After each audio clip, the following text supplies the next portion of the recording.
السلام عليكم محبي وعشاق الأهلي السعودي. أهلا وسهلا بكم من جديد مع أخبار جديدة عن نادي الأهلي السعودي. وقبل ما نبدأ بالفيديو لا تنسى دعمنا بلايك والاشتراك في القناة ليصلكم كل جديد وحصري منا.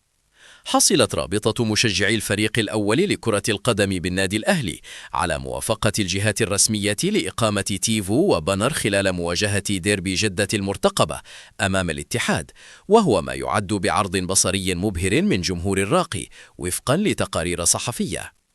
اتخذ الألماني ماتياس يايسلا مدرب الأهلي قراراً بمواصلة التدريبات اليومية دون منح راحة فورية للاعبين، وذلك في إطار التحضير المكثف لديربي جدة المرتقب، مستفيداً من فترة التوقف المستجدة عقب الإعلان الرسمي عن تأجيل مواجهة الأهلي أمام الدحيل، ما منح الجهاز الفني فرصة لإعادة ترتيب أولوياته. والمدرب الألماني فضل استثمار الأيام المتاحة في رفع المعدل البدني والحفاظ على نسق الجاهزية بدلاً من منح اللاعبين راحة طويلة قد تؤثر على الإيقاع الفني للفريق.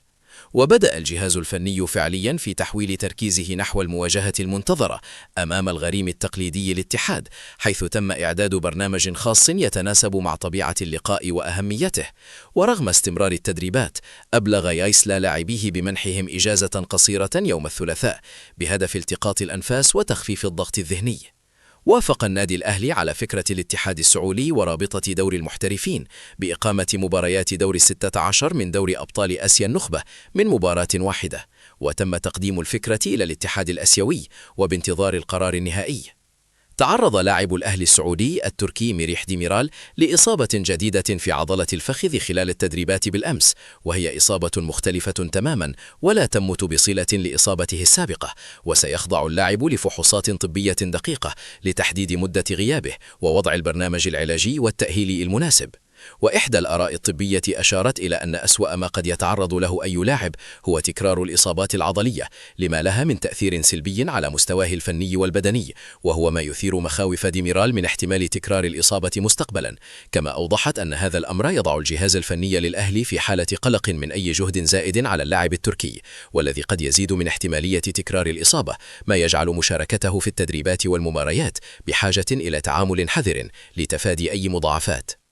علق الناقد الرياضي صالح أبو نخاع على لقاء الأهلي والاتحاد في قمة منافسات الجولة 25 من دوري روشن السعودي، مشيرا إلى أن الراقي لم يظهر بأفضل مستوياته في آخر مباراتين له أمام الرياض وضمك. وعلى الجانب الآخر أوضح أبو نخاع أن الاتحاد يعاني من ضاد التذبذب في المستوى والنتائج خلال الفترة الماضية، إلا أن الفريق الجداوي أصبح أكثر سرعة بعد رحيل الفرنسي كريم بنزيما. ورغم ذلك رأى أبو نخاع أن الفريق الأهلاوي الأقرب لتحقيق الفوز في مباراة الديربي نظرا لتكامل صفوفه واستقرار أدائه مقارنة بالاتحاد. قدم الناقد الرياضي عماد السالمي قراءة فنية واستراتيجية لمواجهة ديربي جدة المرتقبة بين الأهلي والاتحاد، متطرقا إلى مجموعة من المقترحات التي تهدف إلى سيطرة الراقي على مفاتيح اللعب وتحييد نقاط قوة العميد. وجاءت مقترحات السالمي كما يلي: الحذر من ترك فالنتين أتاننغانا وحيدا في عمق الملعب، وإدارة قوة الاتحاد في الاستحواذ والتحولات السريعة، وإيقاف تأثير سيرجيو كونسيساو في المنطقة اليمنى، وتنويع أساليب الهجوم وعدم التقيد بالأفكار المحفوظة. كما شرح الناقد الرياضي عماد السالمي طريقة الاتحاد في التعامل مع مواجهة ديربي جدة أمام الأهلي.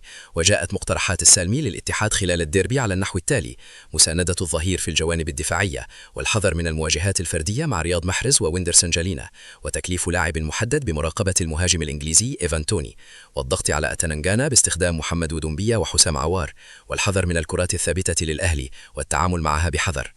أعلنت شبكة سوفا سكور العالمية عن التشكيلة المثالية للجولة رقم 24 من عمر دوري روشن السعودي، وشهدت تشكيلة الجولة 24 تواجد عدد من النجوم أمثال روجر إيبانيز مدافع الأهلي، ونظيره في النصر محمد سيمكان، والثنائي المحلي هتان بهبري ومصعب الجوير، كما شهدت حضورا لافتا للحارس الاتحادي رايكوفيتش وزميله المدافع دانيلو بيريرا.